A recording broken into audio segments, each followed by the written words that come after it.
This is Ricky again, and here we're going to talk this morning about the future of the Cubs and signing Theo Epstein as general manager of the Chicago Cubs. Theo Epstein is probably one of the best general managers in all of Major League Baseball right now. Accomplishments beyond Theo Epstein. Would he be right for the Chicago Cubs?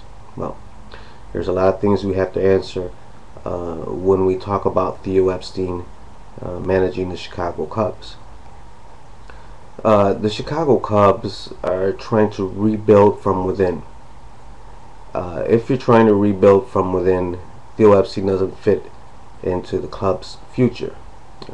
Theo Epstein being hired as a Chicago Cubs manager would actually mean to the Ricketts family that they're going to have to spend.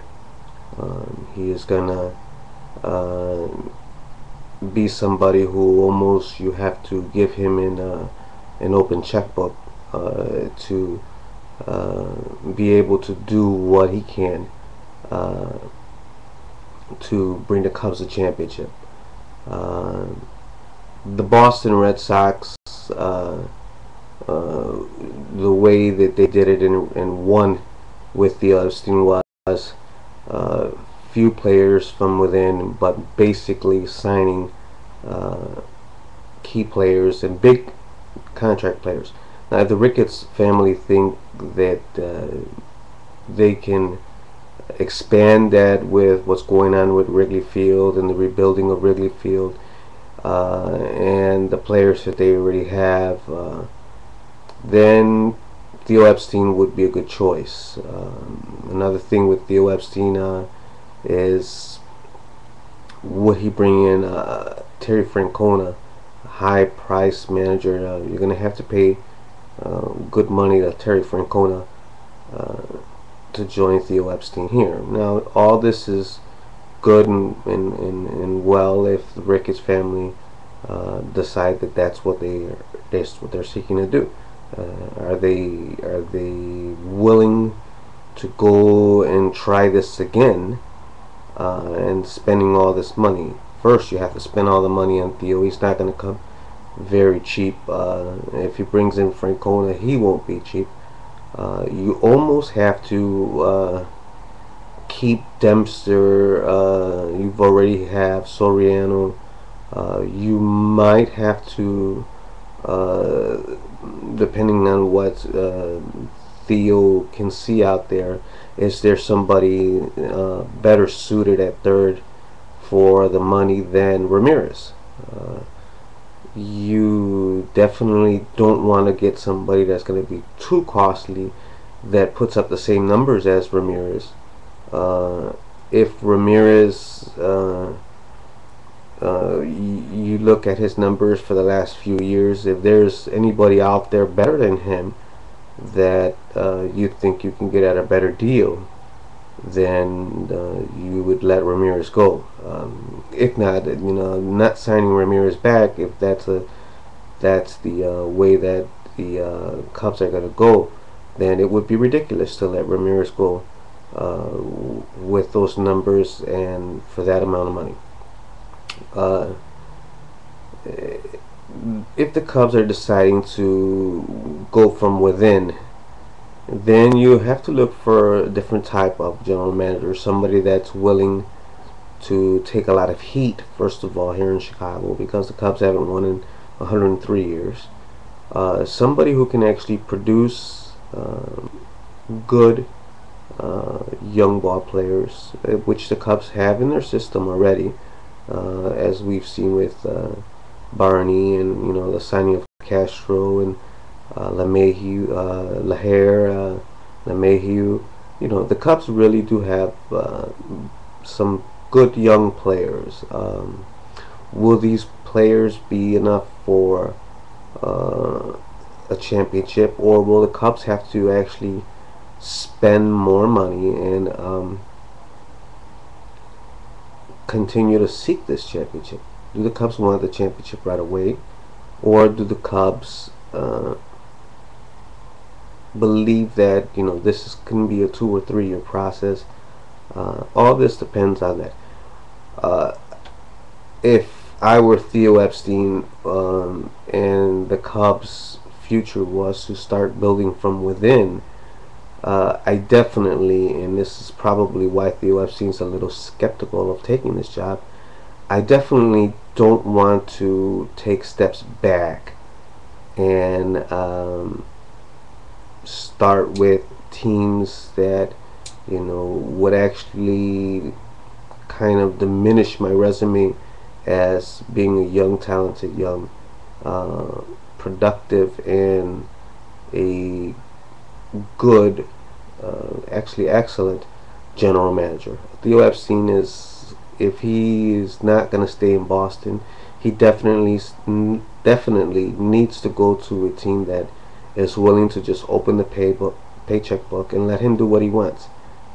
If the Ricketts are thinking about that in their future, with the cost of the rebuilding of the new stadium, rebuilding of Wrigley Field, signing these free agents, getting a high-priced manager like a Terry Francona, Tony La Russa's type manager, then you can go ahead and hire Theo Epstein, probably the best choice out there, depending on, again, if you're willing to spend the money.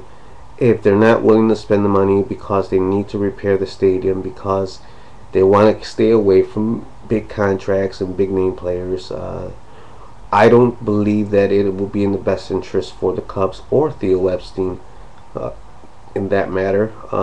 Theo Epstein definitely doesn't want to put a smear on his career as far as not being able to bring another championship to his resume. I think Theo Epstein, if he stays in Boston, has a better chance of getting back into the playoffs, getting the right manager in Boston, and with the players he has and the ability to spend there, is a way much better job for Theo Epstein. I don't believe that Theo Epstein would be willing. Maybe I'm wrong. Maybe I'm not even in the right idea, vicinity of what Theo Epstein's thinking. But if I was Theo Epstein, I would be very skeptical of leaving a franchise with the success that he's had there and trying and starting all over again, something that he's already accomplished with Boston. Again, Theo is somebody who probably can do the best job of any general manager in Chicago with the Cubs, but that will all have to depend on the Ricketts family and where they stand on how much can they actually let Theo spend, and can the Cubs win right away. Because again, if the Cubs give the go ahead and Theo does decide to come here and brings Francona or high type manager and has to re-sign all these high priced players, and the Cubs don't win, then it will be a complete collapse and failure for the whole organization, along with Theo Epstein. Not something that I don't believe Theo was looking for, or the Ricketts.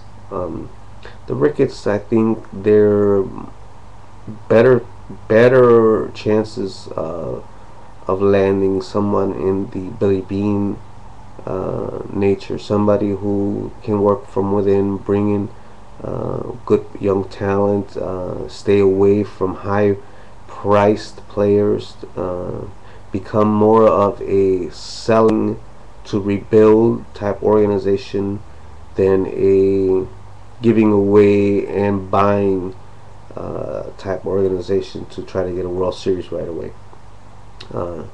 Billy Bean, the assistant White Sox general manager, he has learned a lot, even though Kenny Williams in the past few years has signed big name players, and Signing big name players doesn't always mean you're going to get a championship, as we've seen in the White Sox case. Getting Peavy and Rios and Dunn didn't pay off for the White Sox.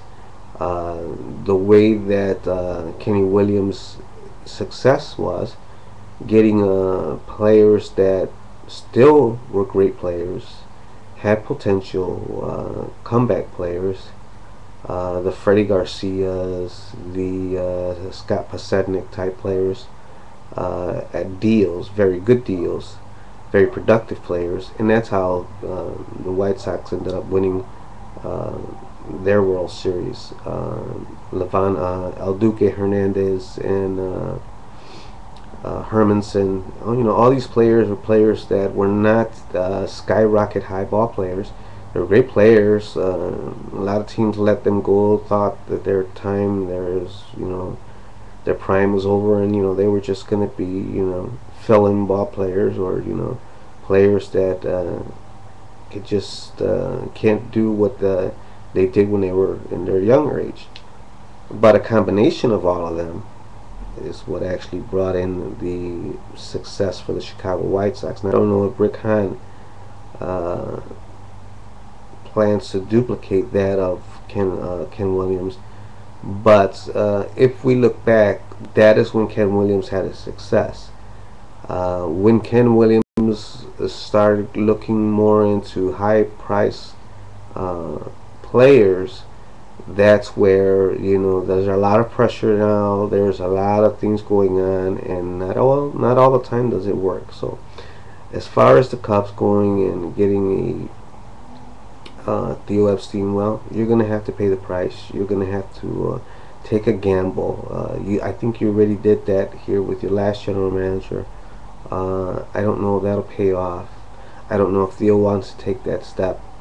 But all in all, I wish luck to the Cubs organization and Theo Epstein and the White Sox organization. And I'm going to sign off right now. I hope you enjoyed my videos. Hope you take them to heart and study them real well and find out if you think that maybe I do know what I'm saying, or maybe I'm just some kook fan that a lot of people might try to say that I am. Thank you so much. Bye.